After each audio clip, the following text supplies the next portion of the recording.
This is the Free Body Podcast, a podcast for every body. Join us as we share the body stories of folks from all walks of life and deep dive into how we can turn to movement, creativity, and connection to heal while navigating a wounded world.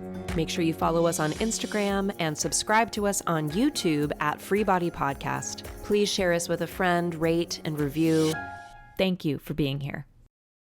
Elly, thank you so much for coming onto the podcast. I'm so glad you're here. Oh, thank you for having me. Thank you.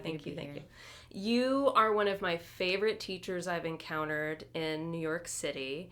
Elly is an incredible yoga instructor, a sound healer, an artist, a singer, a musician, a producer. You do so many things, and I've been just dying to get you on to the podcast to talk to you about your whole experience and what led you to where you are now and how you got there, your origin story, if I may. Ooh, I know. Thank you so much. I love having you in my class, so I feel I'm struggling, but I'm trying to receive all the nice things. Thank you. Good. Yes, let it wash over you. No big deal.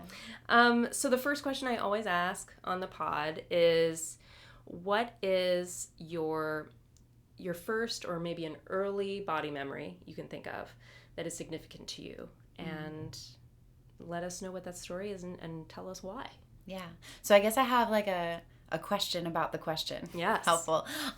So when you say body memory, do you mean like physical body memory, or can it be like a... Yes. like a strange, like a yes, okay? It could be literally however anything. You interpret that question. Okay. Yeah. So I think that the first thing that jumped into my head, which is usually the best thing to go with, was when I was maybe 7 years old. I was singing in a concert at with the Chicago Children's Choir, which is an organization that I grew up singing in. And I was just this little baby in the front row, 7 years old, singing this song that I memorized with all these big choir, like, you know, the choir was age 6 to 18. Oh my gosh. So it was like all these big high school kids, and I was just this little 7-year-old in the front. Did you just start? It was my first year. Yeah, and I was just like singing, and while we were singing this song, and I don't even remember what the song was, but my vision like went like black. Just on the sides, like my peripheral vision went away, and I could only see like one small thing, and I saw like this like golden light kind of in the darkness of my peripheral vision going away, and I wasn't afraid, and I didn't think anything was wrong. I didn't feel like passing out or anything like that. It was just like this weird sensation, and then I had this memory of my papa, who passed away when I was 3. So I didn't really know him very well. Yeah. But I had this weird like thought of my papa. And at the time, I didn't think anything of it. I didn't tell anybody anything about it. I think this is the first time I've actually talked about that in a very long time, maybe ever. Oh my gosh. Wow. But yeah, it was really powerful. And I didn't have that physical experience again until I started very seriously meditating and practicing asana. And sometimes when I am practicing, not teaching asana, but when I'm practicing asana, and I'm in a posture very deeply and meditating in it, or at the end of a practice, the same thing will happen where like I'll lose the peripheral vision and like see some lights, and like I don't feel dizzy. I don't feel like, you know, it's like a vasovagal anything. Yeah. It's just like a weird shift in my physical and visual world. Yes. Wow. And it's happened a few times as an adult in more spiritual contexts. Yeah. And so like looking back, I'm like, oh, like I had these little gifts when I was little, and I didn't like know what they were, and they seem related to, you know, like being highly focused on an activity, whether it's music or yoga or meditation or something like that. And connecting to something weird and different. Yeah. That is awesome. It's weird. I wanted to ask, like, do I'm visualizing the visual of it. Do you have a sense of how it feels does anything shift in your physical body? Like, does it feel like anything, or is it just visual? It feels grounded. There isn't, like, you know, normally if like the reason I said I didn't feel faint or anything is because like if I feel faint, Yeah. I get anxiety. You know Right, what I right. mean? There's like a am I okay kind of an energy to it. But And it there's just like a feels fuzzy tingling usually. Or yeah. But this is just like calm. It's just like it's very steady feeling. It feels very grounded, and it's just like this contentment, kind of a very calm nervous system experience. Yeah. You're like touching that enlightenment place. Oh gosh. And you like touched it when you were like 7 years old. And you were accessing it through singing, which we're going to get into singing and all of this stuff because it's all so connected, as you know. Yeah. So I find that also particularly fascinating, that it was like this creative event in your life, a very significant new thing you were experiencing on so many levels. Yeah. And that you were able as a 7-year-old to, as you said, like come into that kind of focus. It's blowing my mind. Okay, so wow. So you started singing very young. When did you would you say you started singing? Would you say around then, or were you singing well up until? I was singing forever. Yeah. I've been singing literally probably longer than I've been talking. Yeah. And it's that, you know, speaking of like body memory, just like using my voice being a part of who I am has been there forever. But also, you know, that's a tricky thing because I think I'm from the Midwest originally, and so there are some pretty intense patriarchal systems in place in the Midwest that are just not, you know, not even shed light on. So it's not, you know, never malicious, of course. Totally. But I personally have been working a lot through what it meant to always be performing my whole life and like being expected to sing and perform. So like, you know, most of my childhood was, hey, Elly, sing a song, you know, which great. I would love to do that, you know, but like also because of that brain pathway, I do have a tangle where my own worth and being is mixed up in there with my ability to sing a song. You know, because that's the message my little brain got, right? Which has been interesting, and that was the body sensation that I was going to maybe bring up, other than the visual. So both of them in there kind of together. We cover it all. Look at us.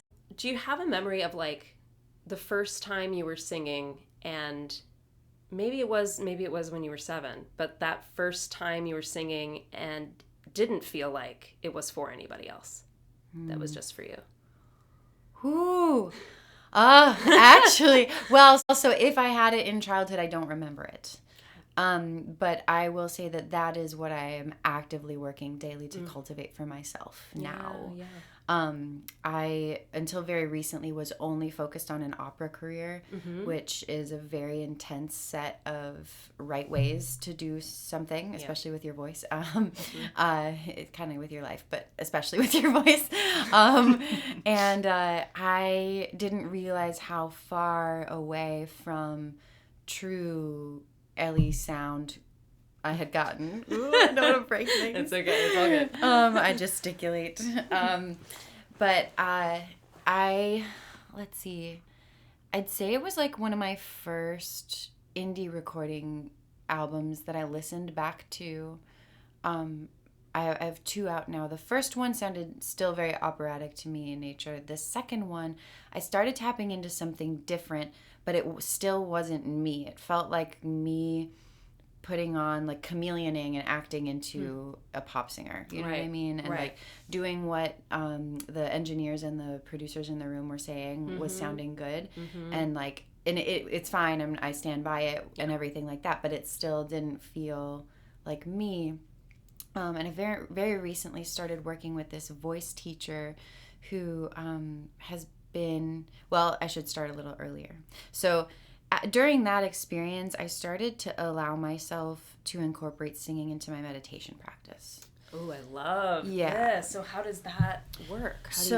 Basically, like when I've done all my chanting, I've done all my breath work, and I've done my sitting with or without seat or whatever the practice is for the day. And then I will try my best to just breathe into my low belly and allow my voice to do whatever it wants to do. And sometimes it was too intimidating to do just in the silence. So I would take the bowls or the harmonium and I would give myself something to kind of like a couch to sit on for that. And I would just kind of like have the drone going and allow my voice to improvise. And improvising for a classical musician, not my thing at all, right? Totally. But just allowing it to start happening and just even doing it by myself, I would cry just uncontrollably and just be so terrified and have like really intense emotional responses to just letting my voice be. And then I kind of knew just internally, I need to practice this. Like I need to do this regularly to just be sure that I'm holding space for myself like this. And then, you know, I started, you know, doing the sound baths at Yoga Tribe more regularly. And I had this like gut feeling of like, you need to start doing this for people. Like you need to start feeling brave enough to share this real thing of your voice with other people. And I remember the first time that I like was like, I'm gonna just see what happens out of my throat in front of other people and let the energy of the room like dictate what happens with my voice and have no plan. I was terrified, but it was so freeing while it was happening. And like once I allowed myself to do it that first time, like the meditation took over and I wasn't thinking about it anymore. It was just the beginning of it, you know?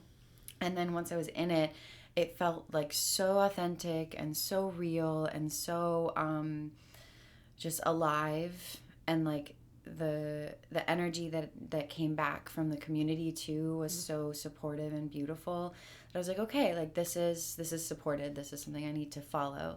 And then like kind of a few months after I started doing the sound baths, I found this voice teacher called Neil Seamer in Manhattan, and he works with all kinds of singers. And he is like, I've never worked with a voice teacher that is so well versed in classical repertoire that is such a potent, like he's like a cut right to the wound kind of a healer. Oh boy. Like I've worked with a lot, like my mentor Winifred of like 18 years or something is definitely a healer and has changed my life with the way she taught me how to sing. But like with Neil, it's a very razor sharp kind of a thing. Oh wow. Where literally I've been studying with him for a year now, and I think maybe I have sung a song at 3 lessons. Wow. Because we spend most of the lesson time breathing into the low belly, into sacral and Muladhara chakra.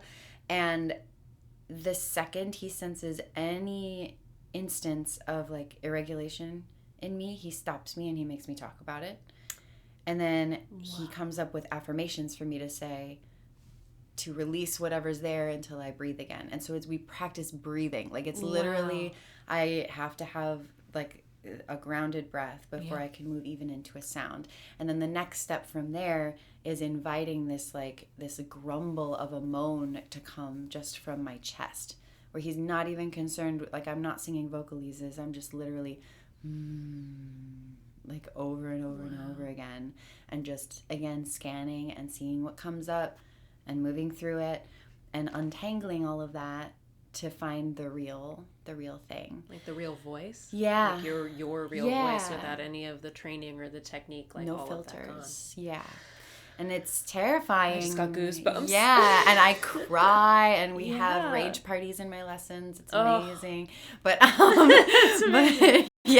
but also like all of that kind of happened right when I was working on my 3rd record, which is being mixed right now. And I can't tell you how, I don't know, it's like comforting to me when I get these mixes like to kind of listen to, because I sound like myself. Like I really feel like I sound like myself on this record. And it's like, and in the studio, I was really working on the breathing the whole time and just like really coming from a really, singing from here instead of like a performative space from the neck up and the face up, and like putting on a character, like really like, what is this nervous system doing and what can I vibrate into space from there?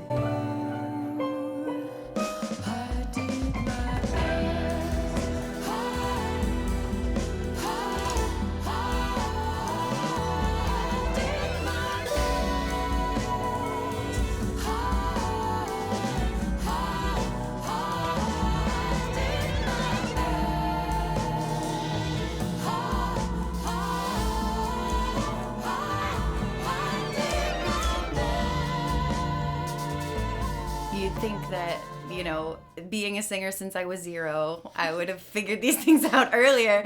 But here I am, figuring them out now. It's a long journey. Look, is. This stuff is really, it's wired so deeply. I mean, our ability to not only express ourselves, as you know, like expressing our authentic emotions, our authentic feelings, how we see the world authentically, like, needs vocalization to happen, and that it just also so happens to vibrate this amazing thing called the vagus nerve, which has everything to do with our central nervous system and its like capacity for being able to go to really scary, challenging places and still like when you were talking about how grounded you felt as a 7-year-old, like singing with that group, that huge group with the grown-ups, you know, basically, like, and hearing how rooted you were, and even knowing like a little bit of your relationship to singing that I can imagine right now. Maybe we'll get more into it, but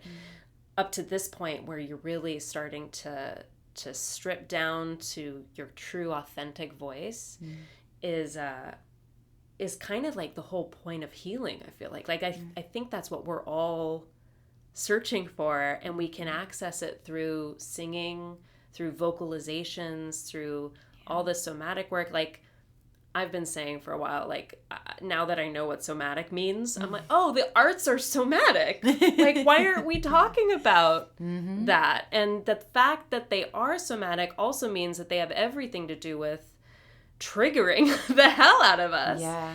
And that can either perpetuate a cycle or perpetuate like some kind of pattern or dynamic that already exists there, or it has the power also to disrupt that. Yeah. If you are in the right hands of someone who like knows the power in and the transformation that's possible through that and isn't afraid of it. Yeah. So what I would really love to get it, so when did your opera, because as you mentioned, the opera world is a very specific world. It reminds me a little bit of musical theater, but it's even more, I feel like it's the ballet of like singing world, right? Yeah. So it's very intense, very disciplined, you know, and it sounds like what you had a completely different relationship to singing when you started versus as what it is now, or maybe I'm actually projecting that. Maybe you have a similar relationship and it's just changed. Okay. Not at all. I feel like it's definitely shifted a lot. Actually, it's so interesting that you're like synchronicity wise. I was like just writing a Substack about all of this yesterday. It's perfect. Let's maybe I'll release your podcast early so we can like really promote that. I mean, it's a draft right now, so it's in the works. So this is great. Let me know. Helping me explore. Great. Yeah. But 100%, I think that I've been really grateful lately for just that I have sung for so long, because it's given me this mirror that is just invaluable to see how I have interacted with one activity over a long period of time as a reflection of my own battles with my own ego and like my own lessons and needs with self-nourishment, you know? Yeah. And how that, you know, that thing that I, of course, loved as a baby and as a kid, you know, was accidentally maybe turned into performative stuff with my family a little bit, you know, of course, who doesn't want their little kid to sing for them? Totally. No shame there. Nope. Mom and Dad, I love you. But then, you know, the need of gaining skills in that area requires training. Yes. And training requires discipline, and discipline requires critical thinking and judgment. And critical thinking and judgment lead very easily towards perfectionism, which I am definitely a recovering perfectionist. 100%. Me too. Okay, yeah. All right. So it's like I had this whole tangle of like, you know, to get decent at the thing, I have to subscribe to this set of rules and this right and wrong and this good and bad and be the best at it and win. Yeah. All the time. Yep. Win in every category, best I can. And in opera, it is very competitive as well. So it's It's like or at least before the pandemic, it was a 3% hiring rate for sopranos. Oh my gosh. Yeah. Wow. And the school systems are just like pumping out more and more students telling them there's work, there's work, there's work, and there's no work. So, most of, it's a whole mess. Yeah. But it also is it's so fascinating because I think so often about the patriarchal and Saturnian nature of classical music, especially because we're telling old stories, mostly by old white dudes, and in this modern day with present day nervous systems. Right. And like literally what you said, you're vibrating the vagus nerve with your voice. Yeah. So the choice, like for me at least, and I don't mean to generalize, and every opera singer is different in how they approach their artistry, but what I did to myself was I put my nervous system in a box and was like, you're only acceptable if you're perfect in this way. Right. And you're only, like you can move people only under these conditions. And like, don't get me wrong, I think there's a big power in even a story from the 1700s singing an aria about desperation. If you have the feeling of desperation, it's the same desperation they had in the 1700s. Yes. Hasn't changed. And exactly. And they literally, like, giving that to an audience is cathartic and makes people feel less alone and helps people process emotions. And I see that as a sacred calling and a sacred duty. And that's the way that I like to approach my classical singing. Yeah. And always have, even if it was unconscious before. But what it took to get me to a place where I could sing well enough to be doing that was this really intense self-oppression of my own female nervous system, female body that I was born into nervous system, of like, how does my creative voice fit into this? Like my essence, which is like so involved in making new things and nourishing new things and ushering in change and expansion, is limited in this space, right? And then we bring in capitalism and we make money off of all the beautiful emotions that can be presented in a theater. That's literally what's happened. It's like horrible. We've decided, people like this. It makes us feel good because it's healing. It's somatic. The arts are somatic. Let's make some money off of it. So it's become this business. Modified, yeah. And that's become the priority instead of the recognition, like, Puccini knew how to heal a nervous system. Yes. Like, can we remember that for a second and, like, take it there instead of, like, how many tickets can we sell if we put the soprano upside down on her head on a 50-story, like, staircase and make her roll down it? Like, set her on fire. Whatever it takes. Exactly. Yeah. So it's like... And honestly, I don't think it matters what the activity is. If it's, and singing is a very powerful example because, as you said... Vagus nerve. Yeah. But dancing... Yeah. Writing is somatic because... So I didn't say this before, but I should clarify. So somatic, it's like having to do with the body. When I learned that our emotions are not in our here, they're not in our heads, they're actually sensations in our body, they're physiological processes that are happening because of a thing. I was like, so that's what I've been doing for the last 30-something years. Like, crazy. And we don't talk about, like, I think a lot of us think of the arts, I know a lot of us think about the arts from like an academic perspective, like the canon and what were these old white men telling us and trying to, share. And in this time period, this would have been such a huge deal to this character, even if it doesn't matter now. Right. Yeah. Right. And I think, I love exploring the classics, but I think the power in that is, to your point, like the fact that the nervous system is no different than it was in the 1700s, and like the experience of desperation, embodied desperation, hasn't changed. I think of like Shakespearean plays, like the core at the root, those emotional stories still exist today. Yeah. But it's all like the other stuff we put on top of it, the plot, the mind stuff, the dynamics, the patterns, the conditioning, whatever. That's all still there, but there's a lot that's shifted. And so how can we explore classics or like things that are quote like in the canon, whatever that means, according to whomever that means, in a way that invites like our present bodies into that experience and makes it I don't know if relevance the best word for it, but just what does that mean for us as we explore these things that were not written for us? I think right now, for me personally, I mean, the question of accessibility and relevance is just always something on my mind, because for all the, I love opera so much, and I love singing it, and I love what it does when it's done with integrity. But right now the industry feels so lost, so I've struggled with my place in it personally. So I've been kind of like removing, mostly, like I haven't been auditioning. I've been singing here and there with groups that I feel are doing things with integrity. But the truth of it is, like, right now, with all of the pain that's being brought to light collectively, I don't feel like anybody has time to rationalize their art. You know what I mean? Like, totally. We don't want to sit there and read about why we should feel. We want to just feel.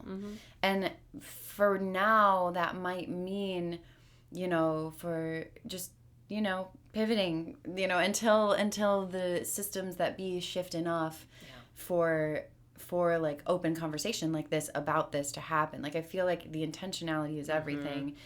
If there were an opera company presenting something like with the visceral nervous system response, somatic experience at the priority instead of the money making, which is a sad reality of the arts as well, is that we need resources, and resources are few and far between. No, we really don't like femme things in this country. No, we don't like maternity leave. We don't like bodily autonomy. We don't like the arts. We don't really. It's devastating. And to your point, like late stage capitalism, right?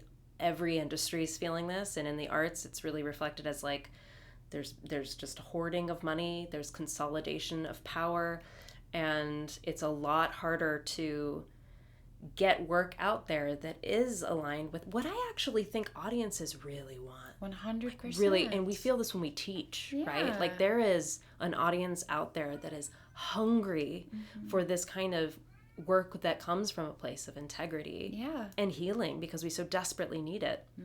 And we're like locked into, or it feels like we're locked into, we're disrupting it now, right? We were past eclipse season, age of Aquarius is here, like, But the experience, I think, for many of us right now is it does feel like we're like stuck. Like, in my industry, in the like film TV world, we're going through a major contraction. There were only 3 pilots during pilot season, as opposed to like the hundreds that it usually is.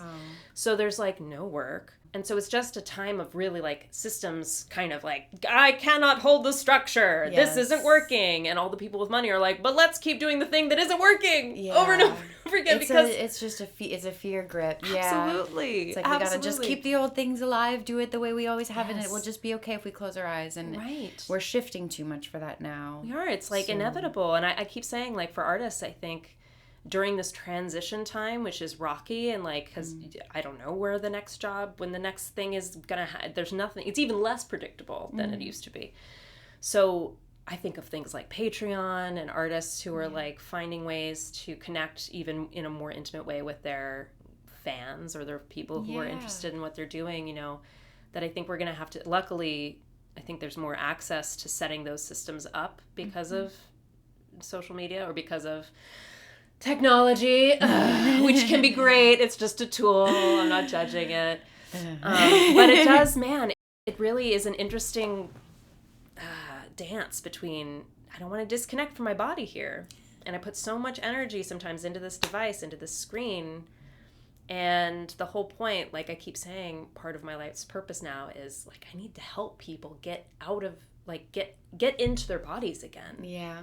And we just keep getting, I feel like, more and more disconnected. I totally agree. It's so hard. I'm struggling with this myself too. I think that I personally also am trying to, and I think this is incredibly challenging, especially for artist types, or at least my kind of artist type, who is actually a very introverted, hermity human. Me too! You're an introvert? Oh, yeah. Wait, you're an Aries introvert? I love it. I know a few of you. I'm a 12th house Aries. Oh!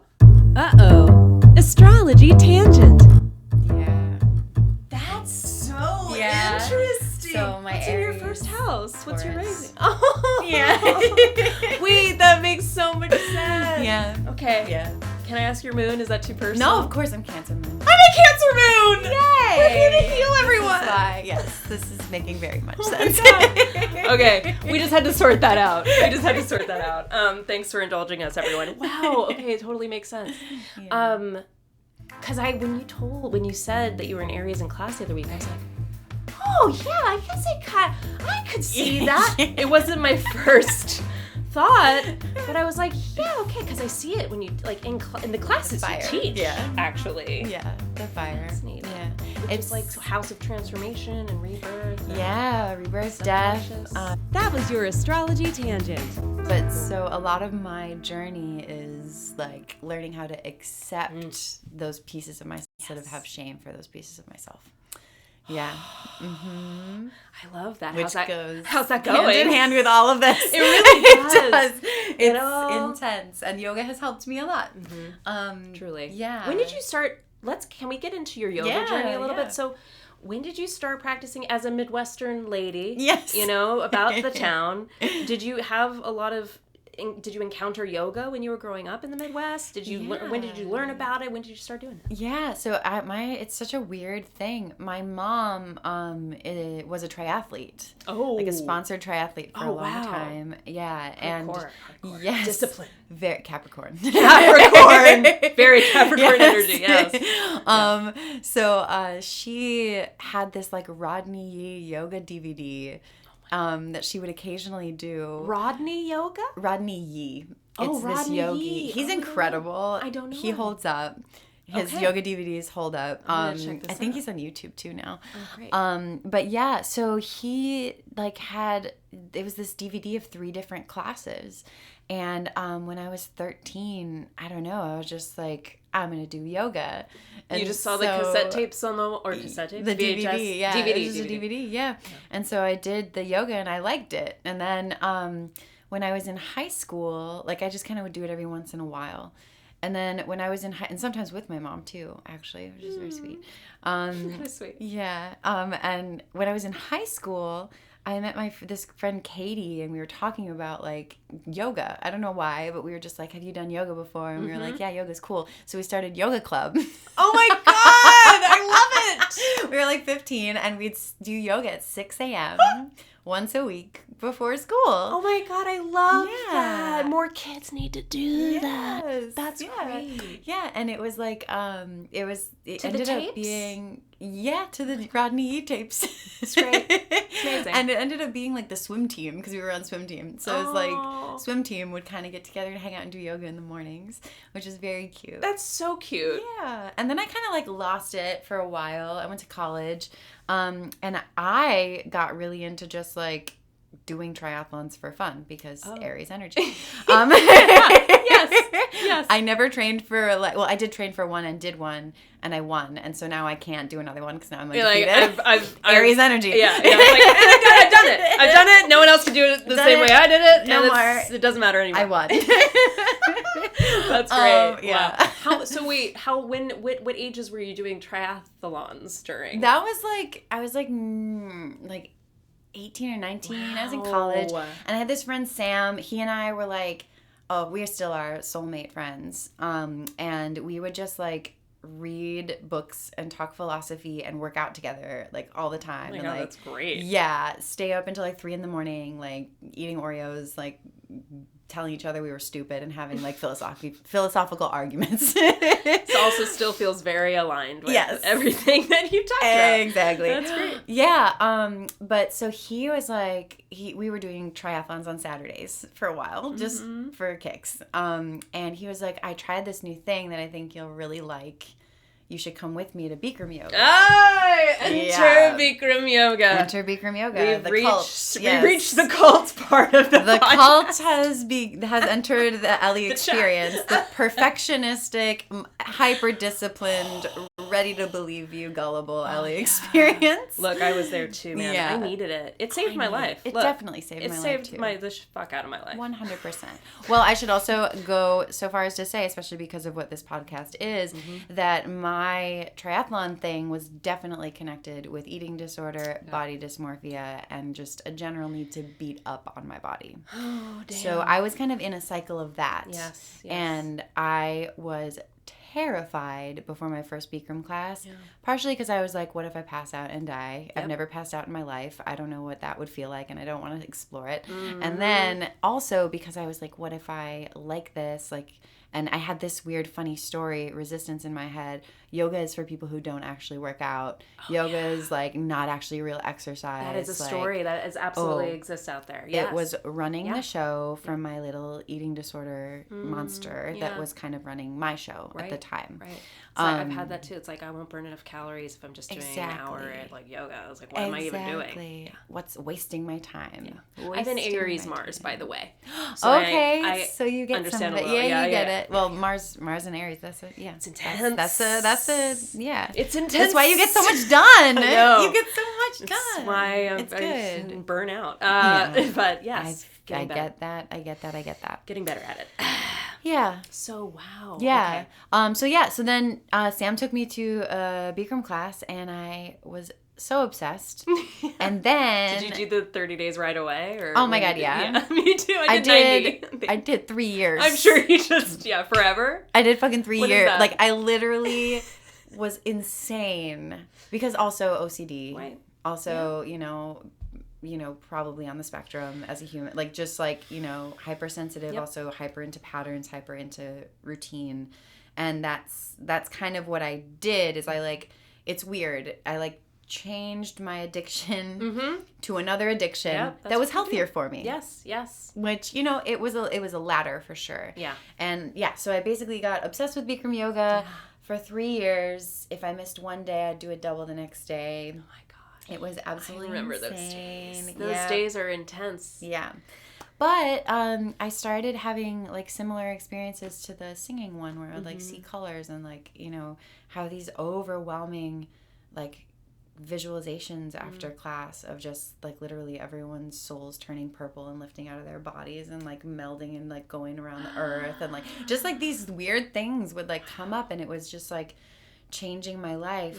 And it really prompted me to start to take care of my body because when you're in the hot room that often, you can't not feed yourself. You can't. You have to. Because you start to feel real bad. Yeah. Well, you won't make it. No, you won't make it. You won't make it through. So it was a real shift for me. And then I met Yarrow and Gianna and so many healers in my life who kind of showed me what kind of tools existed out there that I didn't have any idea about at all.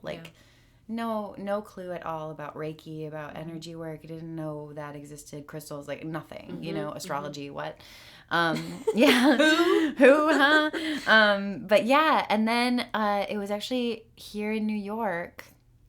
I was doing Reiki sessions with Yarrow, and we had this really intense session, and she just flat out was like, why haven't you gone to a yoga teacher training? Just why she got that haven't you download. done it? She was just like, wow. I don't understand. Because, when I started doing the Bikram, and I'm not trying here, Aries. I'm trying to apologize for my Ariesness. Okay, I'm not going to apologize. You were good at it. I was good at it. No, I hear you. I understand. I was good at it. Yeah. And, I was invited to the advanced class within a month. Yeah.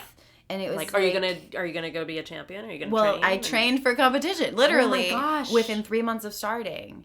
Did you do it? To training. I decided to back out last second because I was feeling the competition vibes from classical singing and right.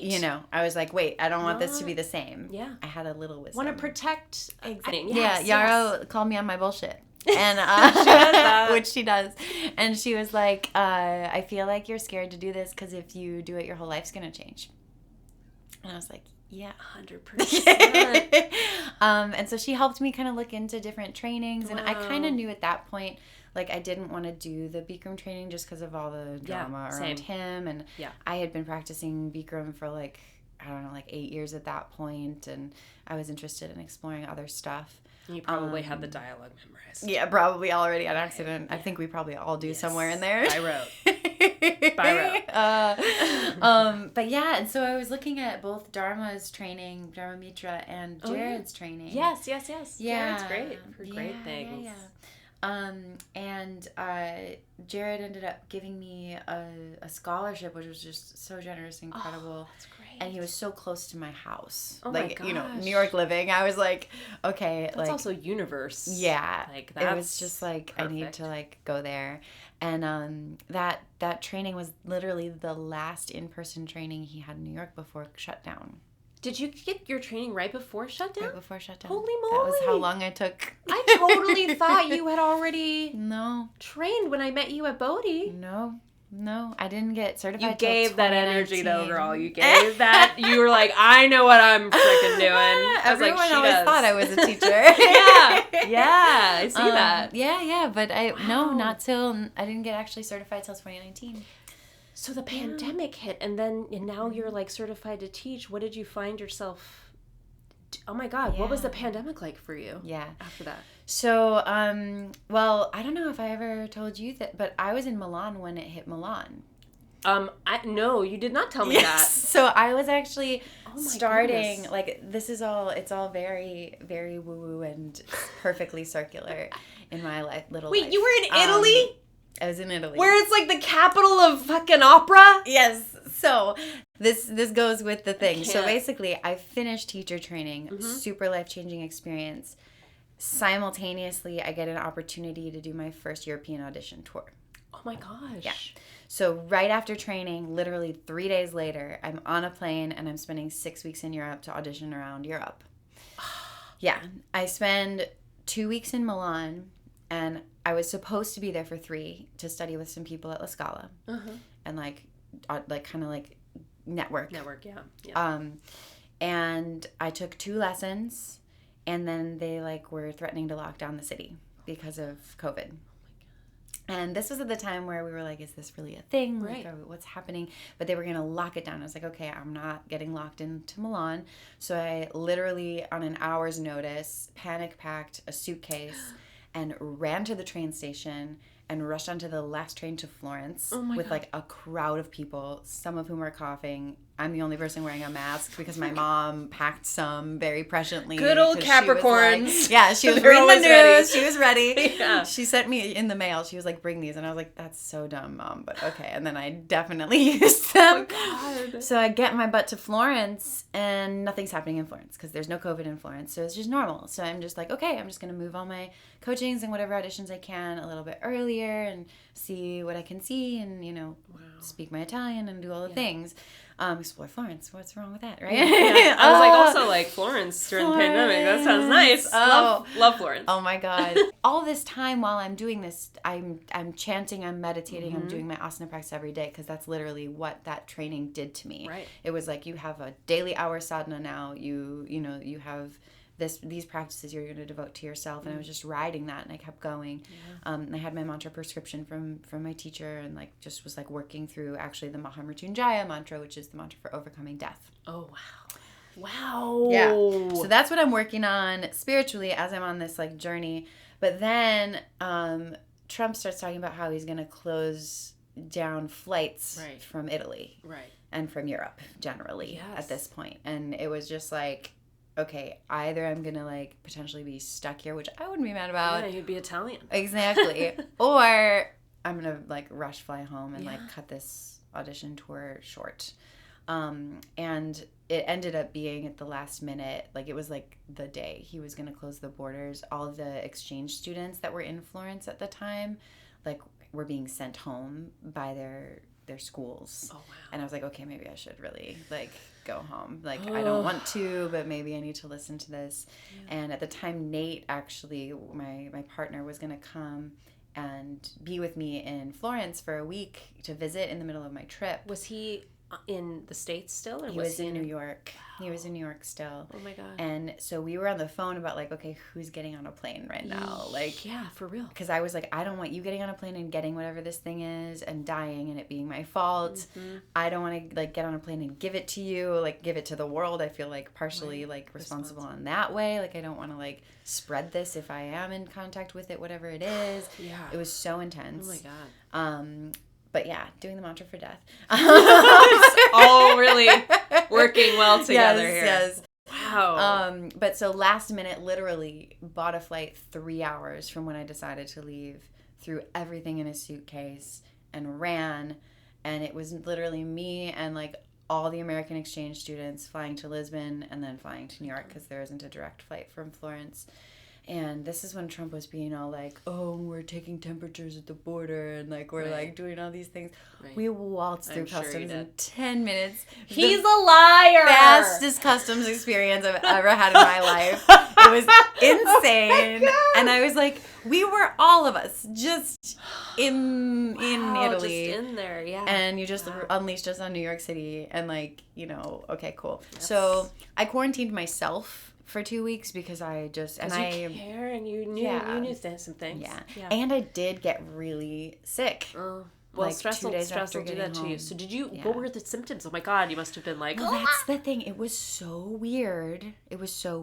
So I don't know if it was a stress response or if it was some variant of what COVID was at the time, because like the first like I forget when it was like when I was flying.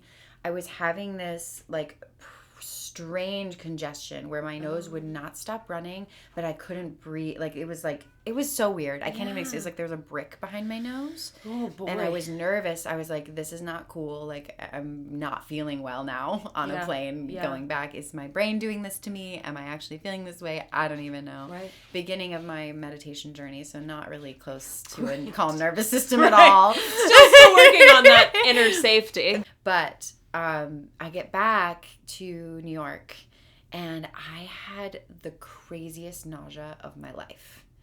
The craziest. Oh, boy. Like, it was like I could not stop salivating. Oh, wow. For like 3 days. Oh. I didn't have a fever, but I could not stop salivating. And I couldn't eat anything. I couldn't move. Like, I had to lay in my bed. If I even lifted my head up from the bed, it was like, I'm going to pass out and throw up at the same time. Oh, my God. It was, like, insane. But just for, like, 3 days. That's so scary. Yeah. And then I was fine. And Nate was fine. It was so weird. Thank God. So either my body was just processing, like, a crazy traumatic experience, or, like, you know, your I had immune system did a thing. Yeah. It was okay. Yeah. But anyway, so then I got back and then I'm like deep into meditation practice because like, you know, I'm like, okay, there's nothing else to fucking do. Built-in retreat. Yes. For exactly 8-9 months. Exactly. Yeah. Which is kind of when I started to do the vocal improvisation explorations. By yourself you started? Yeah. So it's like, you know, it's so interesting to me just like in my little life experience of like this one way of trugging along and like I'm going to be this opera star and I'm going to go chase that dream and only do that. Yeah. And then the universe literally picking me up and being like, boop, here's some meditation. Yes. Here's your real voice. Now you want to write pop songs. Yeah. Now you want to go sing to, you know, 5 people at Rockwood Music Hall or whatever, you know what I mean? But, and I do, like, I do. Like, you know, like, and it feels really good, but it's also terrifying because it's like. It's so different it's so than different. What it sounds like where you came from. Yeah. Lots of structure. Yeah. And now it's a real test. It's a real test because, like, you know, I have a band and you have so many things. Yeah, but it's like I'm the person who's making the decisions. Yeah. And I haven't been that person. Yeah. Like, I don't know who that person is, and I don't know what I freaking want. Oh, boy. You're really getting pushed to the growth edge. Yeah. Well, like, and it's like, even with, like, a calm nervous system and now practicing meditation every day for almost 5 years for at least an hour and with very specific prescriptions, like, I still, when I sit sometimes, I can't access any desire. Mm-hmm. I just know I need to keep making music and I need to keep singing and I need to keep doing my best to like bring community together and experience these vibrations and these tools, and that's it. And following that is terrifying, coming from a place of like, well, this is the path, and then you take this step on the path and this step on the path, and so did this and so did that, and oh, maybe like, you know, spend some money on social media ads and spend some money on like Spotify ads and spend some, you know, time making TikToks and spend some, you know, like it's like this whole... all the ways we try to control or think we can control our destiny. Yeah, and also like something I've been actually working with an EMDR therapist. Oh wow, it is I gotta do it. So special. It is so special, and a lot of the core beliefs that we've been working on for me, like, are leading back to that space, which, you know, this might resonate for you as a performer too, of like, if I never performed another day again, would I still feel enough? Oh my God. Like, just being my existence. No! Exactly. No, I fucking wouldn't. No, my identity is artist. Yes. Damn it, not person. Yes. But also, it's like, hard. It's really hard. Yeah.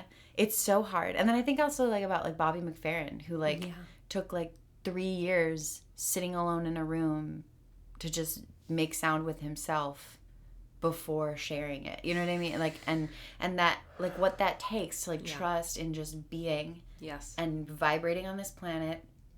And even if no one else sees it, no one else experiences it, if you don't serve anybody, if you don't help anybody, if you don't heal anybody, if you don't, like, cathart anybody. I just made up a word. I love it. Sounds like fart. Cathart somebody today.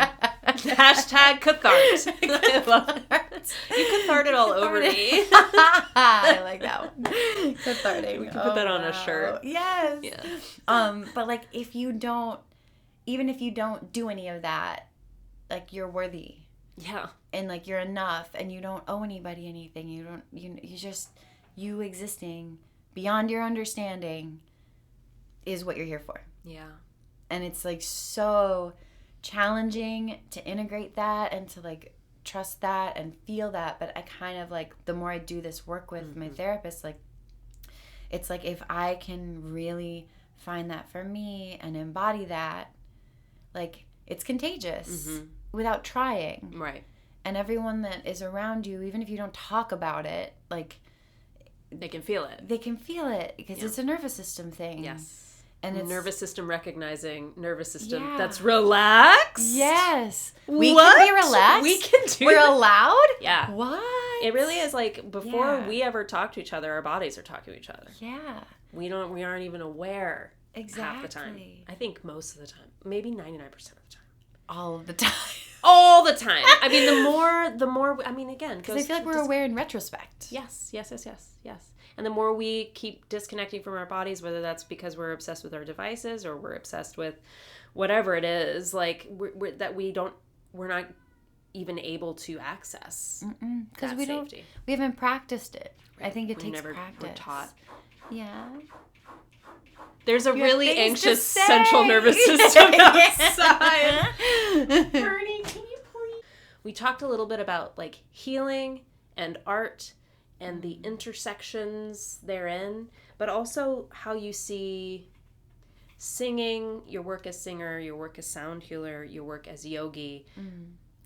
If you could synthesize it into like one sentence. Oh my God, one Paragraph, maybe? Maybe it's a paragraph. Okay. Yeah. How do you see it? Yeah, how do you see it all intersecting and serving you as well as the collective? All of those things. Yeah. Well, you know what? Well, I ask easy questions. My inner redneck's coming out. I can say that because, yeah, my family's from a small town in Illinois. But I really feel like it's all one and the same. Like, it's... Yeah. What is our work if not to show up with regulated nervous systems for each other and listen and then respond, right? And respond, not react. Yep. And if that's respond with a song or with a sound or with, you know, a breath or with a hug or whatever, like, or with an asana, a mantra, you know what I mean? Like, whatever that is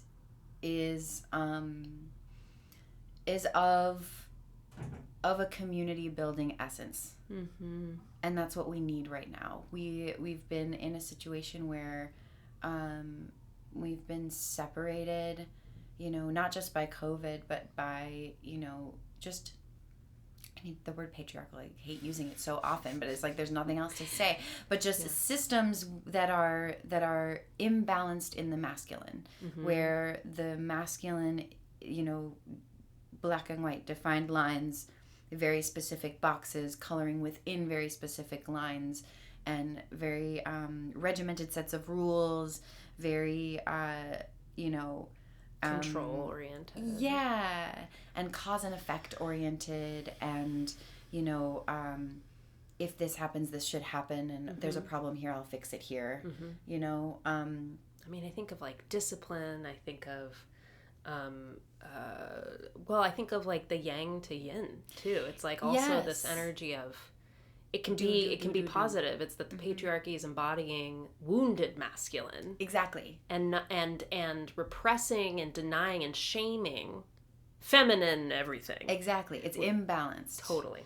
Because we need both. We need both. It's not one or the other. It's not one is good, one is bad. That's masculine imbalanced thinking, right? Yep. But when we can show up with whatever we're doing, could be doing the freaking laundry, which, you know, I consider our work now. You know what I mean? Going to the grocery store is also our work. Yeah. How you interface with everyone at the grocery store is work. Yeah. Yeah? And showing up there with the regulation and the ability to respond is a rebalance into that feminine space of like, this is happening right now. It's a brand new moment. It's a brand new experience together. How do we nurture it? What does it need? What does this moment need? How do we heal this moment right now by being together and going slower instead of doing a million things, right? Because there's that part of the healing journey too that is slippery for me.